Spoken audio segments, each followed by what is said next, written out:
হয়, আজি সদৌ অসম চাহ জনগোষ্ঠী ছাত্ৰ সন্থা তিনিচুকীয়া জিলা সমিতিকের আহ্বান মর্মে আজ আদিবাসী ছাত্র সন্থা তিনিচুকীয়া जिला समिति और অসম চাহ মজদুর সংঘ তিনিচুকীয়া जिलाकेर प्रतिटू शाखाकेर सभापति सम्पादक और आदिवासी तथा चाह जनगोष्ठी समाज के विभिन्न जातीय समाज के लीडर जे सब सभापति सम्पादक और यहाँ आदिवासी महिला जानी शक्ति और चाह जनगोष्ठी जातीय जीविक महिला आसे गोटेई इतना जातीय दल संगठन सबे हमारे एके संगे मिल के आज एक बृहत सिद्धांत ग्रहण कराल गई सुदीर्घ बছর से जेटा हमनी के जाति जनगोष्ठी जेटा मूल जेटा समस्या এই समस्याटाके स्थायी समाधान करार खातिरे अहा 8 अक्टूबर 2025 तारीखे मोर देन 1,50,000 तिनसुकिया टाउन के मधमजिया में हमनी दिन के बेला में हमनी एक बृहत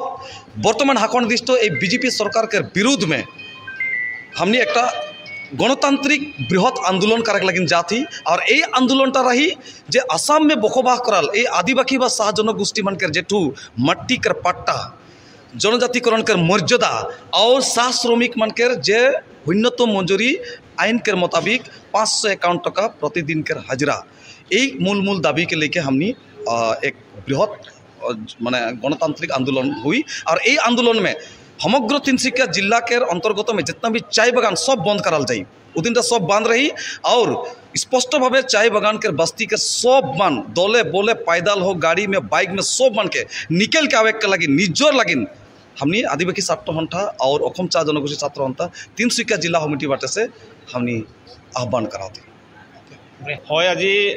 অসম চাহ জনগোষ্ঠী ছাত্ৰ সন্থা তিনিচুকীয়া জিলা সমিতিৰ উদ্যোগত জৰুৰী সভা আহ্বান কৰা হৈছিলে আৰু জৰুৰী সভাৰ মূল উদ্দেশ্য আছিলে যে চাহ জনগোষ্ঠী আৰু আদিবাসী জনগোষ্ঠীৰ যিবিলাক মূল দাবী আছে জনজাতিকৰণ ভূমিপট্টা আৰু চাহ শ্ৰমিকৰ মজুৰি বৃদ্ধি এই তিনিটা বিষয় লৈ আজি আমি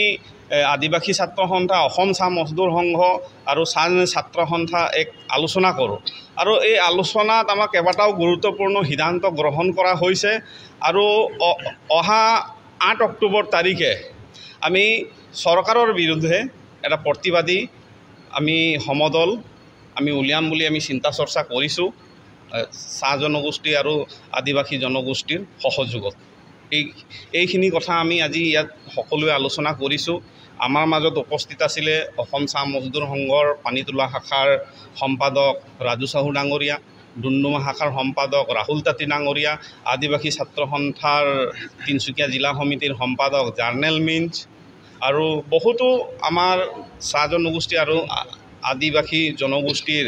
আমাৰ জাতীয় মহাসভা এই ধৰণৰ আমাৰ সকলোৰ উপস্থিতিত সৰ্বসন্মতিক্ৰমে কেইবাটাও গুৰুত্বপূৰ্ণ সিদ্ধান্ত গ্ৰহণ কৰা হৈছে আৰু আমি অহা 8 অক্টোবৰ তাৰিখে প্ৰায় 1 লাখ মানুহ লৈ কিনে আমি তিনিচুকীয়া জিলাৰ মাজমজিয়াত এক প্ৰতিবাদী সমদল বাহিৰ কৰিবলৈ আমি চিন্তা চৰ্চা কৰিছোঁ। মহাবিদ্যালয়ত অসম চাহ ছাত্ৰ সন্থা আদিবাসী ছাত্ৰ সন্থা জাতীয় মহাসভাৰ বিভিন্ন গোষ্ঠীয় আমাৰ যিবিলাক জাতি আছে জাতিৰ সভাপতি সম্পাদকসকল একত্ৰিতভাৱে আমি আহিলোঁ। আহি পালে বিজেপি চৰকাৰ প্ৰায় 10 বছৰ হৈছে। এই 10 বছৰত যিখিনি তেওঁলোকে প্ৰতিশ্ৰুতি দিছিলে প্ৰতিশ্ৰুতি মতে কিন্তু এটাও কাম কৰা নাই। সেয়েহে আমি ইয়াত বিশদভাৱে আলোচনা কৰিলোঁ আৰু আলোচনা কৰিলোঁ যে তেখেতসকলে 351 টকা হাজিৰা দিম বুলি কৈছিলে, আজিলৈকে দিয়া নাই। চাহ শ্ৰমিকসকলৰ মাটি পট্টা দিম বুলি কৈছিলে, দিয়া নাই। আৰু 100 দিনৰ ভিতৰত জনজাতিকৰণ কৰিম বুলি কৈছিলে, জনজাতিকৰণ আজিলৈকে তেখেতসকলে কৰা নাই। লগতে কাকো কোনো সোধ পোছ নকৰাকৈ তেখেতসকলে চাহ বাগিচাৰ 10% মাটি অন্যান্য কামত চাহ গছ উঠাই অন্যান্য কামত এইখন গণতান্ত্ৰিক দেশ হয় আৰু গণতান্ত্ৰিক দেশত বিভিন্ন দল সংগঠন অনুষ্ঠান প্ৰতিষ্ঠানৰ লগত পাতিয়ে সিদ্ধান্ত ল'ব লাগে। এটা কেবিনেট পাতিব আৰু কেবিনেট পাতি তেখেতসকলে যি টি সিদ্ধান্ত লৈ ল'ব আৰু চাহ বাগিচা উচ্ছেদ কৰিব। এই কথাটোৰ কাৰণে আমি বিশদভাৱে আজি ইয়াত আমি আলোচনা কৰিলোঁ আৰু চাহ উদ্যোগটো সম্পূৰ্ণৰূপে যে আজি ধ্বংসৰ পথলৈ গৈ আছে কাৰণ বৃহৎ চাহ company Warren India tea limited, Apeejay, Assam কোম্পানীকে আদি কৰি বিভিন্ন মেকলিন মেগৰ মেকল'ট্ৰাছেট বিভিন্ন বাগিচা এতিয়া বাগিচা এৰি গুচি গৈছে 200 বছৰ তেখেতসকলে বাগিচা চলালে কিন্তু আজিৰ অৱস্থাত এই চৰকাৰৰ দিনত আমি দেখিছোঁ তেখেতসকল বাগিচা এৰি তেখেতসকলে গুচি গৈছে গতিকে এইবিলাকৰ কোনো হাং ভং নাই তেখেতসকলে বিদেশৰ পৰা চাহ আনিছে কেনিয়াৰ পৰা আনিছে বাংলাদেশৰ পৰা আনিছে শ্ৰীলংকাৰ পৰা আনিছে উইদাউট টেক্স কোনো টেক্স নাই এটা বিৰাট ৰেকেট এটা চলি আছে গতিকে তেওঁলোকৰ চাহৰ মূল্যটো 150 টকা আৰু অসমৰ চাহৰ মূল্যটো ভাল চাহৰ মূল্যটো 250 টকা গতিকে বিদেশৰ পৰা যিখিনি চাহ আহে সেই চাহখিনিক তেখেতসকলে বন্ধ কৰি দিলেই হ'ল বা 100% টেক্স লগাই দিলেই হ'ল 100% যদি টেক্স লগাই 150 টকাৰ কেজি চাহটো 300 টকা হ'ব আৰু 300 টকা হ'লে অসমৰ চাহ উদ্যোগটো ভাল হৈ যাব গতিকে কমিশ্যনৰ অংকত তেখেতসকলে এনেধৰণৰ বিদেশৰ চাহবিলাক আনিছে